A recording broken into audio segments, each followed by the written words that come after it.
Bismillahirrahmanirrahim. Halo, Assalamualaikum warahmatullahi wabarakatuh. Salam santun dan salam sejahtera. Jumpa lagi di channel Sigit Nurwanto. Seperti biasa, channel Sigit Nurwanto akan bercerita tentang kisah nyata.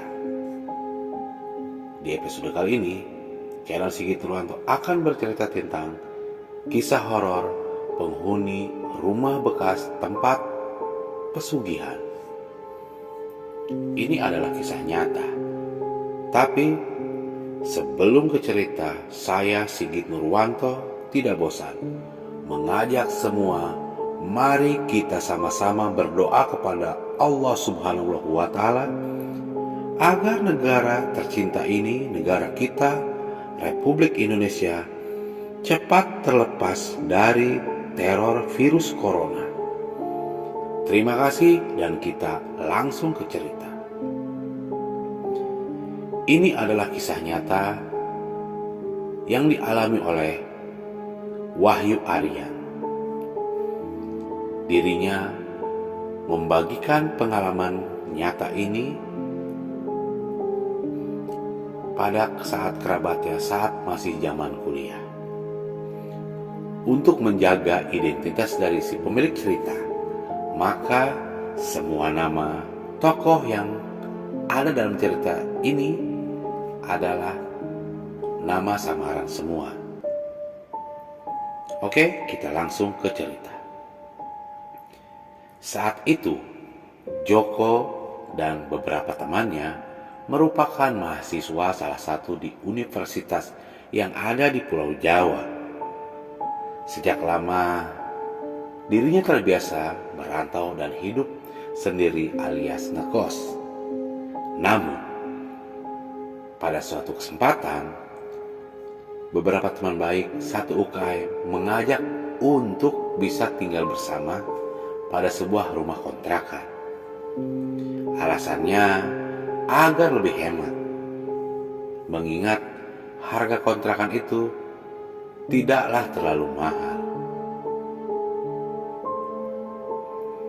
Cerita bermula saat Joko dan beberapa sahabatnya sedang asik ngobrol ngalor ngidul.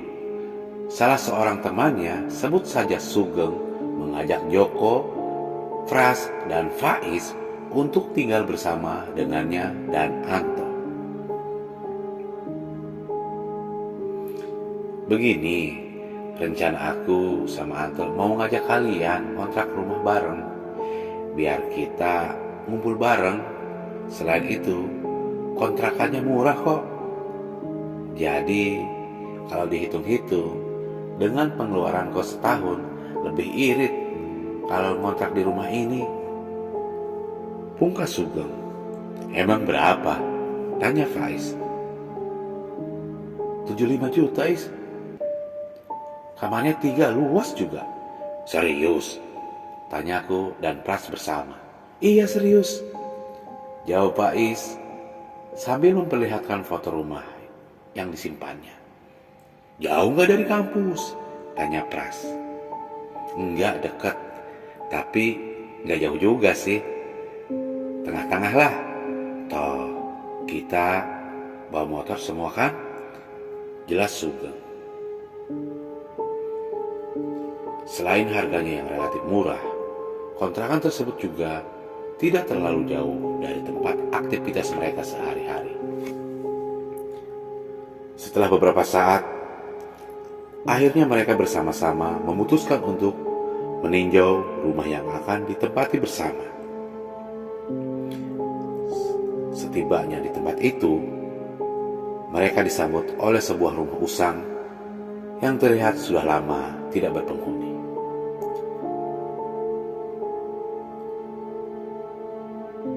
Ini Gang, tanya Joko. Klasik begini ya rumahnya, ujar Joko. Tapi udah lama gak dihuni nih kayaknya, sautku.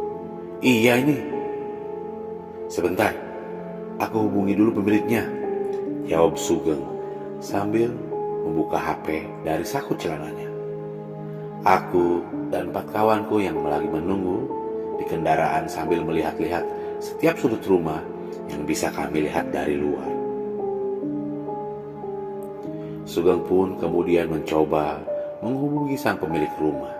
Sembari menunggu, mereka dikejutkan dengan kehadiran seorang ibu. "Mau ngontrak di sini, Mas?" tanya ibu itu. Joko kemudian mengiyakan. Namun saat Pras bertanya kepada mereka pendapat pernyataan itu, sang ibu hanya menjawab,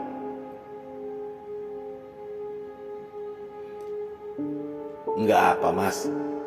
Ibu jalan dulu ya. Semoga pada betah," tuturnya. Sontak mereka berlima dibuat penasaran dan langsung curiga. Namun saat masih mencerna maksud si ibu, Pak Thohir, sang empunya kontrakan, datang dan menyapa mereka. Mereka pun dibukakan pintu untuk disambut melihat ke area di dalam rumah. Sekilas dari luar rumah nampak normal dan tidak ada keanehan. Namun saat masuk, Joko langsung merasakan aura yang berbeda. Saat sedang asik memeriksa bagian rumah, Pras yang dari luar memberitahu kerabatnya kalau tidak jauh dari rumah itu terdapat kuburan. Pak Thohir pun langsung menyaut dengan jawaban, "Iya, Mas, di sana itu tempat pemakaman umum," sahut Pak Thohir sambil menunjuk ke arah kuburan yang dimaksud Pras. Sontak beberapa dari kami yang mendengar perkataan Pak Thohir lantas saling menatap. "Tapi aman kan, Pak, di sini?" tanya Faiz. "Aman kok, Mas. Gak pernah ada maling," ujar Pak Thohir. "Maksudnya aman dari begituan, Pak?" "Begituan? Maksudnya bagaimana, Mas?" tanyanya belum jelas. Aman dari setan, Pak," celetuk Pras tiba-tiba.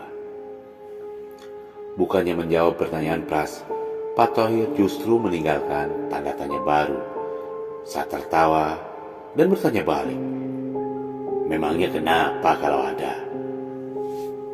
Tidak lama setelah itu, Joko justru menemukan sebuah foto sepasang orang tua dengan pakaian khas adat. Meski awalnya membuat dia ngeri, ternyata foto itu adalah sosok penghuni rumah ini terdahulu yang merupakan kakak dari Pak Thohir. Setelah berembuk, akhirnya mereka sepakat untuk mendp. Setelah beres pindahan, akhirnya mereka semua tinggal bersama di rumah itu. Suasana pun terasa normal dan tidak ada kejanggalan. Sayangnya, mendekati 1 bulan berdiam di rumah itu, gangguan mulai terjadi. Kejanggalan pertama dialami oleh Faiz. Saat itu, dia memutuskan untuk pulang ke kontrakan lebih dulu karena sudah beres di kampus. Alangkah terkejutnya saat dia di rumah, dia menemukan bahwa pintu sudah terbuka dan ada sisa jejak kaki yang berukuran lebih besar dari manusia yang bercampur tanah. Setelah ditelusuri, arah kaki itu membawa ke loteng belakang rumah dan memang berhenti di situ. Ia tidak tahu jejak kaki makhluk apa itu. Bukannya takut, Faiz malah semakin penasaran. Ia berjalan masuk ke dalam rumah, mengikuti tapak jejak yang ternyata mengarah ke loteng belakang rumah dan habis di sana. Saat dicek ke semua sudut rumah, ia tidak menemukan apapun di dalam rumah. Akhirnya gangguan-gangguan mulai sering terdengar. Salah satu yang paling sering terjadi adalah suara misterius, seperti suara langkah di atap sampai ketukan pintu rumah yang lembut dan tiba-tiba berubah menjadi suara dobrakan. Sayangnya, saat mencoba mencari sumber suara, mereka selalu tidak menemukan apapun. Sampai pada suatu ketika, Kontrakan tersebut hanya menyisakan Joko dan Sugeng. Kala itu kerabat mereka sedang pulang ke kampung, berhubung sedang libur akhir pekan. Saat sedang asik ngobrol, mereka berdua mendengar suara seolah ada kuku yang sedang digarukan ke tembok. Penasaran dengan suara itu, mereka memutuskan untuk memeriksanya. "Jok, apa itu?" tanya Sugeng. Kuku, kuku. Ada yang sedang menggaruk di luar," jawabku ragu. Kulihat Sugeng berdiri dan menempelkan telinganya tepat di tembok yang kami curigai sebagai tempat suara itu berasal. "Apa kucing?" tanyaku. Sugeng masih terus mendengarkan suara tersebut. "Kalau kucing, gak mungkin sebesar dan sejelas ini," ucap Sugeng. "Selain itu, samping rumah kan semak-semak. Ngapain kucing ke semak-semak tengah malam begini?" Awalnya mereka menduga kalau itu suara kucing yang sedang mencakar-cakar tembok.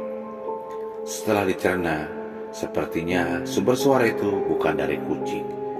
Tidak lama kemudian, mereka bahkan mendengar suara seperti auman berbarengan dengan suara kuku itu. Dengan penuh ketakutan, keduanya berjalan bersama menghampiri suara itu. Alangkah terkejutnya mereka saat melihat penampakan sebuah sosok makhluk berbadan manusia dengan kepala anjing dan kuku yang menjalar. Usai kejadian itu, Sugeng dan Joko justru menyimpan cerita ini dan enggan membagikannya pada rekannya. Gangguan bahkan terus meningkat. Suatu ketika, Pras yang sedang tidur secara tiba-tiba melek dengan mata melotot dan langsung mencengkram Faiz dengan kencang. Dengan suara seram dia berkata, "Siapa kalian?" Anehnya, Anto langsung menjawab,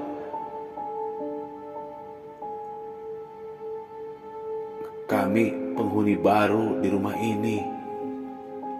Tapi jawaban itu malah ditertawakan oleh suara keras mirip Buto yang sedang merasuki Pras. Dia bahkan bertanya apa yang mereka cari di tempat itu. Beruntung sosok tersebut keluar dengan sendirinya dari tubuh Pras. Dan usai sadar, Pras menceritakan bahwa saat sedang tidur, dia bermimpi ada sosok yang menimpanya. Ternyata sosok itu mirip dengan apa yang dijumpai Joko dan Sugeng. Usai kejadian itu, mereka masih bertahan meski dengan perasaan ngeri dan selalu pulang bersama ke rumah sehabis selesai beraktivitas. Klimaks gangguan yang akhirnya membuat mereka tahu dengan rahasia di balik rumah tersebut adalah saat mereka mendapat serbuan dari makhluk halus dan dibuat tidak berdaya. Pada suatu malam, saat sedang rebahan, Joko mendengarkan suara araman yang sama dengan beberapa waktu lalu. Hanya saja, kali ini dia berlagak cuek dan tidak ingin membuat Anto khawatir. Ternyata Anto pun mendengar suara yang sama. Bahkan Anto dengan tidak ragu-ragu mengajak Joko keluar untuk membangunkan teman-teman lain dan memeriksa suara itu. Namun saat hendak keluar bersama, langkah kaki mereka terhenti di depan pintu. Dan apa yang mereka lihat merupakan sesuatu yang sulit dibayangkan. Bukannya hanya sosok manusia berkepala anjing yang waktu itu, melainkan pocong berwarna hitam, manusia berkepala babi, sampai dengan genderuwo. Jumlahnya juga sangatlah banyak, seolah seperti pasukan yang membentuk barikade. Sontak, mereka hanya berpikir untuk lari, namun anehnya, mereka seperti dibekukan dan tidak dapat menggerakkan kaki mereka. Beruntung akhirnya Sugeng berhasil melepaskan diri dari kuncian itu. Dia pun segera mencari pertolongan sementara temannya masih terpaku dan ditatap tajam oleh makhluk tersebut. Namun secara mengejutkan, Faiz tiba-tiba kerasukan dan mengancam. Aku iso wae merintah pasukanku iki kabeh kanggo mateni kowe kabeh saiki. Ancamannya sambil menunjuk ke arah makhluk-makhluk yang mengelilingi kami sejak tadi. Ternyata mereka semua pasukan dari makhluk yang merasuki Faiz. Tidak, Mbah, tidak. Kami tidak melakukan apa-apa di sini, ucap Anto yang tiba-tiba bersuara. Hahaha. Sosok di tubuh Faiz mentertawakan perkataan Anto. Beruntung, Sugeng berhasil kembali dan membawa pertolongan. Saat itu, bersamanya hadir sosok dengan baju koko dan berpeci. Dia kemudian meminta para warga untuk menjaga jarak. Sembari membaca doa-doa selama beberapa saat, akhirnya mereka berhasil terlepas dari belenggu makhluk-makhluk yang membuat mereka tidak dapat bergerak. Namun, karena kondisi yang kurang baik dan sudah banyak makhluk halus berjaga di area itu, mereka berlima dilarikan ke rumah Pak Muklis dan bermalam di sana. Ternyata Pak Cipto melakukan pesugihan yang mana beliau ini memuja iblis-iblis yang didapatkannya dari suatu tempat, hingga tega menumbalkan anak dan istrinya. Hingga suatu saat Pak Cipto ini tidak bisa memberikan tumbal lagi sebagai syaratnya. Sehingga sebagai gantinya Pak Cipto ini yang direnggut nyawanya. Keesokan paginya, mereka ditemui Pak RT dan diajak menemui Pak Thohir. Barulah saat itu mereka mengetahui bahwa sosok pria di ruangan keluarga yang merupakan kakak Pak Thohir. Keesokan paginya, mereka ditemui oleh Pak RT. Dan Pak RT tersebut mengajak untuk bertemu dengan Pak Thohir. Setelah bertemu Pak Thohir, akhirnya Pak Thohir menjelaskan semua. Barulah saat itu mereka mengetahui bahwa sosok foto pria di ruangan keluarga yang merupakan kakak Pak Thohir dulunya melakukan pesugihan dan sempat mengorbankan anak dan istrinya. Hingga saat memberikan tumbal lagi, dia kemudian gagal dan akhirnya direnggut nyawanya. Mendengar berita itu, mereka akhirnya memutuskan untuk keluar dari rumah tersebut.